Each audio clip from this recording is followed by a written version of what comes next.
உங்களுக்கு தெரியும் கேப்டன் ஒவ்வொரு கார்த்திகை மாதமும் சபரிமலைக்கு மாலை போடுவார். விரதம் இருந்து 48 நாள் அந்த காவி வெட்டி ருத்ராட்ச மாலை போட்டு சபரிமலைக்கு போவார்.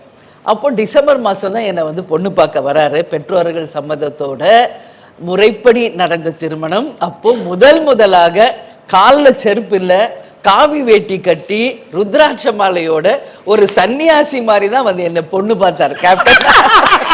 Beautiful love. நிச்சயமாக சூப்பர். அப்ப எல்லாருமே ஒரு பெரிய ஹீரோ, அவர் எப்படி வெல்கம் பண்ணும், மாப்பிள்ளையா வராரு என்று எல்லாம் ஒரு பிளான் பண்ணி நிக்கிறாங்க.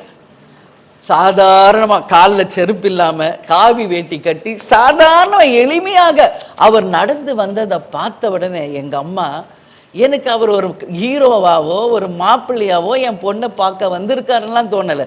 என் கூட பிறந்த என் சகோதரன் நடந்து வருவது போலதான் நான் ஃபீல் பண்றேன். நான் பொண்ணு